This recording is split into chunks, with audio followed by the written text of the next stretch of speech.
रामपुर नामक गांव में दीपू नाम का व्यक्ति सब्जी बेचता था। पूरे गांव में सब्जी की सिर्फ एक ही दुकान थी, इसलिए सभी दीपू की दुकान से ही सब्जी लेते थे। अरे दीपू भाई, टमाटर कैसे दे रहे हो?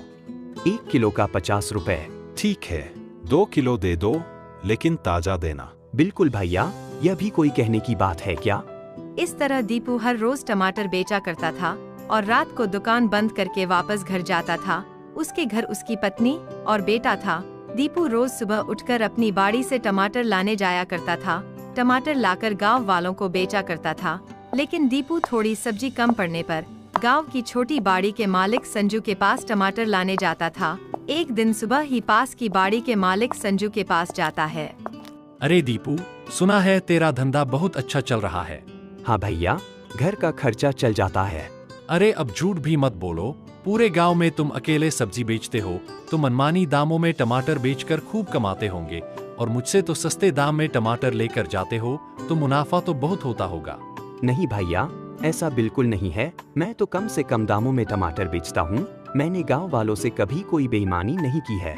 अच्छा ठीक है, वह सब रहने दो। तुम्हें बस यह बताना था, टमाटर की बाड़ी में देखरेख में बहुत खर्चा आ रहा है, इसलिए आज से टमाटर के दाम भी बढ़ गए हैं। 1 किलो टमाटर का 150 रुपए लगेगा। अरे नहीं नहीं भैया, ऐसा मत कहिए। इतना महंगा टमाटर मैं कैसे खरीद सकूंगा, और इतना महंगा खरीद लूंगा तो टमाटर सस्ते दामों में गांव में जाकर कैसे बेचूंगा? देखो भाई, लेना है तो लो, नहीं तो और भी खरीदने वाले हैं। दीपू को लगा इतने महंगे टमाटर में कोई फायदा नहीं। अरे भाई, तो मैं आपसे टमाटर नहीं खरीद पाऊंगा। पहले की तरह 40 रुपए किलो देते तो 20 किलो खरीद लेता। ऐसी कोई बात नहीं है, अगर महंगा लग रहा है तो कहीं और से ले लो। दीपू बिना कुछ लिए घर वापस आ गया।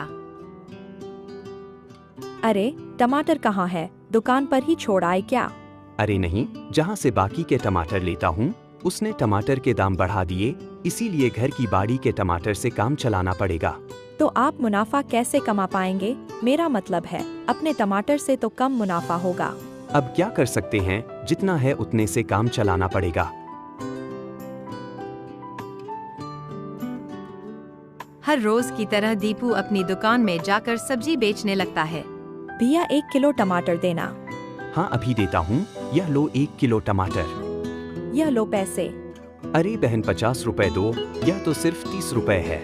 कैसे 50 रुपए? लेकिन सामने वाला तो 30 रुपए लेता है। सामने कौन है? सामने? इतना कहकर वह औरत बिना टमाटर लिए वहाँ से चली जाती है। थोड़ी देर बाद दीपू ने देखा तो संजू ने सब्जी का ठेला लगा दिया और कम दाम में टमाटर बेच रहा था।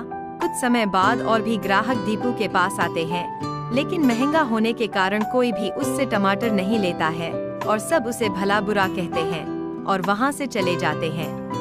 अरे यह क्या, तूने तो महीनों से लूट मचा रखी है। अब हम तेरे से नहीं, उस संजू से सब्जी खरीदेंगे। वह टमाटर सस्ते दे रहा है तो सब्जी भी सस्ती देगा। काका, मैं सही दाम ही लगा रहा हूँ और शहर में भी यही कीमत है।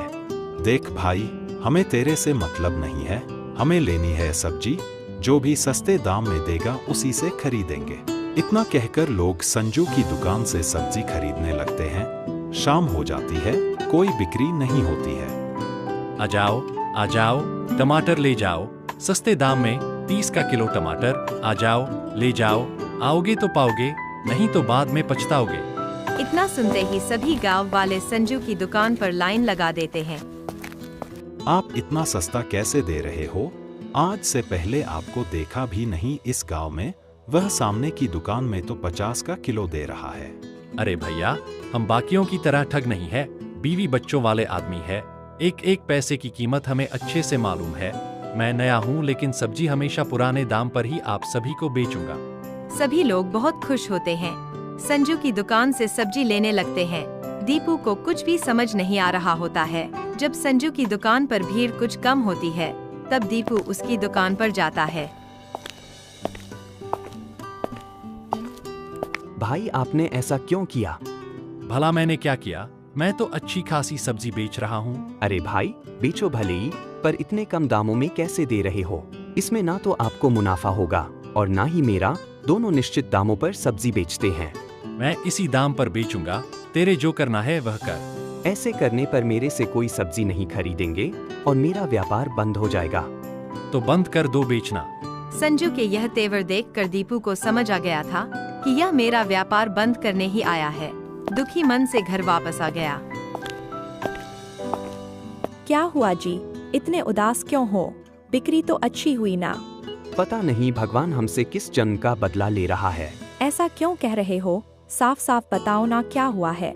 दीपू उसे सारी बातें बताता है। अब तो दोनों को ही कुछ नहीं सूझ रहा था कि घर कैसे चलेगा। उधर संजू भी अपनी दुकान बंद कर घर पहुंचता है तो उसकी पत्नी शांति उसे कहती है, आ गए पतिदेव, लाइए कितनी कमाई हुई इधर दीजिए। अरे भाग्यवान, कभी पानी का भी पूछ लिया करो। ज्यादा मसमस मत करो, शांति नाम है मेरा। नौकर वाले काम करना है तो इतना कमाओ घर में नौकर साकर रख सको। तुम भी ना। अच्छा छोड़ो, आज तो पहले से भी अधिक कमाई हुई है, पूरे 5,000 की हुई है। संजू ने उसे सारी बात बताई कि कैसे उसने सस्ता टमाटर बेचकर कमाई की है। इस पर शांति कहती है, अरे मेरे मूर्ख पतिदेव, दिन रात मेहनत कर उगाई सब्जी को इतने सस्ते दामों में कैसे दे दी? मुझे पता था तुम यही कहोगी, लेकिन मैं और करूं तो क्या करूं? घर में आते ही तुम पैसे मांगने लगती हो। कहां से लाऊं इतने सारे पैसे? शांति नाम है मेरा, पैसे तो चाहिए, वह भी बहुत सारे। और हाँ, मेरा टमाटर सोने से कम नहीं है। कल से ठीक वैसा ही करोगे जैसा मैं तुम्हें कहूँगी। क्या करना होगा मुझे? टमाटर को बड़ा करने के लिए और उसमें स्वाद लाने के लिए शहर में दवाइयाँ मिलती है। अब से हम टमाटर को दवाइयाँ देकर बहुत बड़ा एवं भारी बनाएंगे और इस टमाटर को बाजार में बेचेंगे। टमाटर का स्वाद और वजन बढ़ेगा तो और भी अधिक मुनाफा होगा। समझे मेरे उल्लू पतिदेव? पर यह तो गलत है।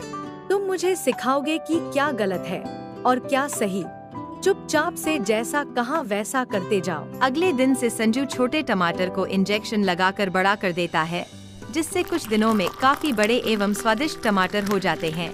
गांव में किसी को भी संजू की इस हरकत का पता नहीं चलता है और वह बेफिक्र होकर उसकी दुकान से सस्ते दाम में टमाटर खरीदते हैं। उधर दीपू की सब्जी का व्यापार बंद हो गया था, इसलिए वह मजदूरी करने लगा था। कुछ समय बाद दीपावली आने वाली थी, तो दीपू संजू की दुकान पर सब्जी खरीदने के लिए आता है। संजू उसे सब्जी तोल कर देता है। अरे यह क्या, मैंने तो 1 किलो टमाटर आपसे मांगा और यह तो बहुत कम है। हाँ तो देसी टमाटर है, मैं सड़े हुए टमाटर नहीं बेचता। तभी वह गांव के मुखिया जी आते हैं और दावत के लिए 50 किलो टमाटर का ऑर्डर देकर चले जाते हैं। दीपू दूर से देख रहा होता है क्योंकि उसे संजू पर शक हो गया था। 50 किलो टमाटर के ऑर्डर के लिए इतनी आसानी से हाँ कर दिया। आखिर कहाँ से लाएगा इतना सारा टमाटर? दाल में जरूर काला है, अब तो देखना ही पड़ेगा। संजू जब दुकान बंद करके घर वापस आता है तो दीपू भी उसका पीछा करता है और वह देखते हैं कि संजू और उसकी पत्नी शांति अपने बाड़ी में टमाटर को इंजेक्शन दे रहे होते हैं। बस परसों दीपावली है और तब तक टमाटरों का वजन और आकार बढ़ जाएगा। हाँ, फिर होगी पैसों की बारिश। यह सब देखकर दीपू को सब समझ आ गया और उसने अब सोच लिया था कि वह संजू और शांति का भंडा फोड़ कर रहेगा।